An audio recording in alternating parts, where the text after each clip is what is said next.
I originally thought something was wrong with how overstimulated I was feeling as a mom. I brought it up with my therapist, like, hey, how can I stop feeling this way? And she brought it to my attention that this is just kind of a part of motherhood. There's so much going on, so much chaos that you're not used to, that it's inevitable that you'll feel overstimulated. But there definitely are things that you can do to reduce it. Being really intentional with how you lay your day out, different systems and habits in place that I've found personally have made a huge difference. And I am way less overstimulated these days, way less stressed out. I feel like I have more capacity for my kids.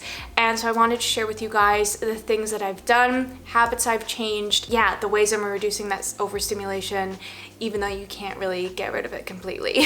I feel like often the overstimulation can come from doing too many things at once, right? That's a big part of it. And so one aspect of that is dishes and just cleaning the kitchen in general. So the first thing I've changed is I only clean the kitchen once a day, which has been seriously life-changing, because not even just the overstimulation of a chaotic kitchen, but also the redundancy or like the repetition of cleaning it 3 times a day after every meal was too much. I know a lot of people do, clean up after dinner, run the dishwasher at night, and then unload it in the morning so that you can load it throughout the day.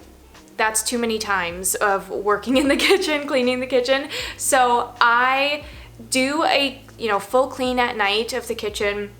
This is the time of day where I do it all. Yes, it's hard being the end of the day, you want to relax, but I know how much it benefits me, so I do it. Full clean of the kitchen, and then the following day the dishwasher has been run and is clean, and I just leave it until that evening when I need the dishes for dinner time. I'll pull out of it during the day, but I leave it there until the evening when I do the full clean again. So throughout the day, we do make some dirty dishes, and I just pile them in the sink. The thing is, we're not making that many dishes. I don't cook much for breakfast. I rarely cook for lunch. It's usually leftovers. So I'm not making that much of a mess that the dishes in the sink, it's not that many. They don't pile up so much. And so the kitchen's staying relatively clean, and I'm, like I said, not having to clean it all day long. Huge for me. The next thing I do is I leave the house a lot. I realized this especially since having my second child, that when you're out of the house, it can be chaotic, like wrangling the children, but they're not destroying the house. You're not managing your environment so much, you're only managing the children. And especially if you leave the house in the morning with the kids and you come back for nap time, the house has stayed as you left it, which is really nice and definitely helps reduce that stress. The third thing I've done is prioritizing a physical outlet. So any, sport or activity will do, just something where you're really exerting yourself. I found I really build up aggression from being a mom and trying to manage everything, and it can really shorten my fuse, right? But when I have a physical outlet, I get that energy out and I don't feel any of the aggression anymore. I don't know if that's an obvious thing, but it was kind of like a revelation for me that I can get rid of a lot of my anger through sports. So that's been great. Next up, it's been really important for me to prioritize eating my meals on time and really paying attention to the food I'm eating. I've never been like a health guru type person, but I'm really into feeling good, and so I care more about what I'm eating now. So prioritizing the time of meals. I need to eat breakfast in the morning, like around 8 o'clock or whatever, 7 o'clock, 8 o'clock. Otherwise it'll get pushed back and then I'm having like a brunch situation and I feel horrible. Lunchtime, I used to wait until both the boys were down for their naps, which is 2 o'clock, way too late because I would eat it and crash.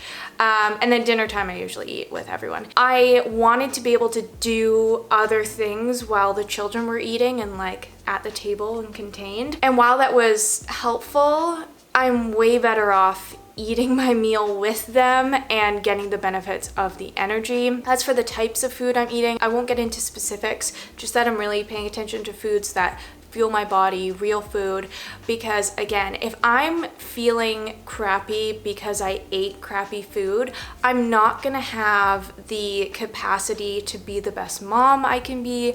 I'm not gonna have the energy to manage all the chaos. I've really seen a huge improvement in my mothering based on my intake of food and such. And that's also why I'm really excited to talk about today's sponsor, who's AG1. I've talked about them before. AG1 gives me all the nutrients and supplements and probiotics that I need to be my best version of myself, to keep me healthy and happy without having to bother with taking a bunch of pills. It's all in one drink. If you haven't heard about them before, it's a science-driven formulation of vitamins, probiotics, and whole food sourced nutrients that aid your brain, gut, immune system. It was made to fill nutrient gaps, promote gut health, and support whole body vitality. Just 1 scoop of AG1 mixed in with water delivers a powerful blend of health products working together to help you feel like your healthiest self. Josh has been taking AG1 for over a year now, and I joined soon after because of the benefits we were seeing. He was dealing with a lot of gut issues, sleep issues, and he was going to doctors with no help. This has made a big impact on just regulating his system. Again, it's just filling those gaps that we're not getting from the standard American diet because it's not a very good one. I love taking this around like midday because it gives me that boost of energy to get through the rest of the day, versus I used to have like a second coffee at this time, and I really felt that jitteriness of the coffee and then the crash, so it wasn't really helping in the way that I need it to, whereas AG1 makes me feel way better, and I know I'm fueling my body with stuff that's good for it. I was also thinking that if you were to try and get each individual item out of this drink in pill form, you'd probably be spending more money on those pills versus just having it all in one drink. So it is just the most efficient and effective way of getting all the things that your body needs, especially as a mom. I don't want to be thinking about all the different things. It's all in one. Also, if you're scared of green drinks, it tastes really good.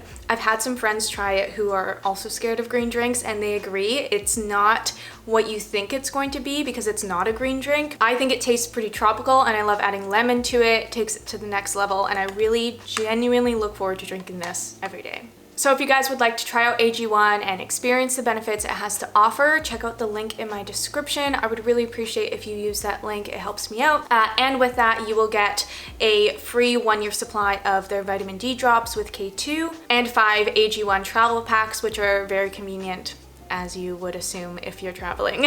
And that's with your first purchase of AG1. So thank you to AG1 for sponsoring today's video. Now let's get into all the other things I've done to lower my overstimulation. I learned over the past year to give your kids a yes zone, which can be tricky depending on your situation. Like, I don't have a room in my house that can be a yes zone, but we have a corner of the backyard that is the yes zone. If you've never heard of it before, it's just an area where there's no rules, I guess. Your kids can play freely. The kids don't feel restricted. They can get out all their energy. They can get out all their creativity.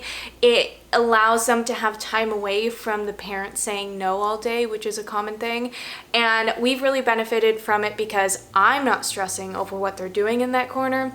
They can do whatever they want, and I can rest over here. Something else I've had to adopt over the past few months that I didn't want to was no media while the kids are awake.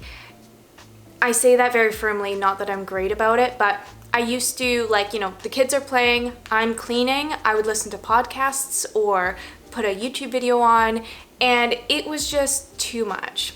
It is more boring doing these tasks without media, but I found I would get way too overstimulated because the kids are playing, but they still need you often, right? And the noise level was too much. I wasn't even listening to as much of the podcast as I wanted to.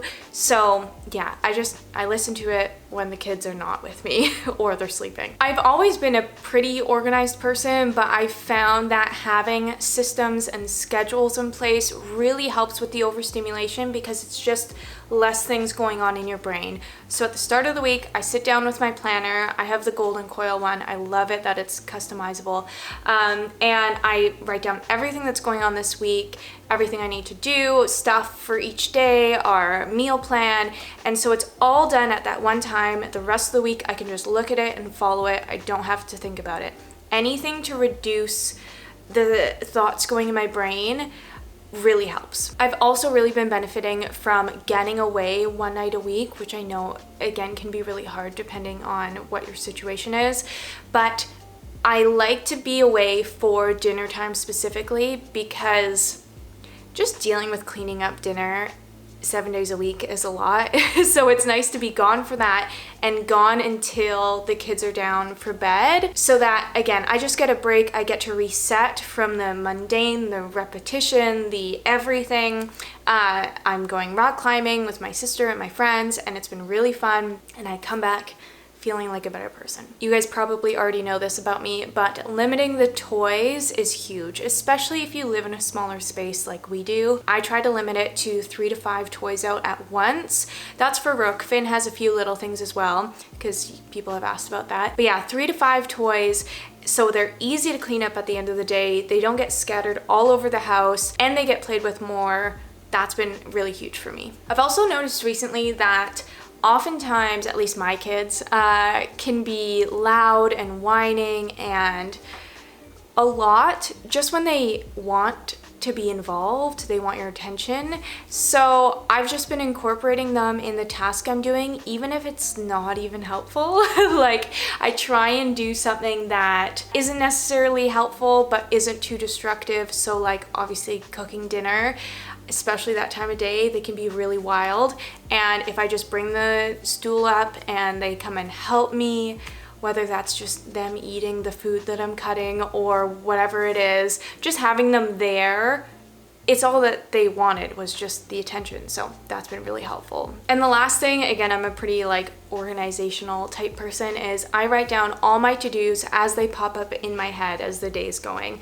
So I have my weekly like schedule laid out, but I'll often also throw a quick to-do list out on the counter and just jot them down as they come up, so that once they're in my head, they leave my head and I don't have to worry about them until I look back at the list. So yeah, I really hope this can help you guys. I know we're all dealing with overstimulation, I assume so anyways, and I've really noticed in the past like 3 to 6 months a shift in the way I'm managing motherhood and really getting more enjoyment out of it.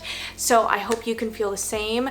Make sure to check out AG1 if you're looking to improve your life and feel better. I've really loved it and I hope you will too. Thank you so much for watching, and I'll catch you in the next one. Bye.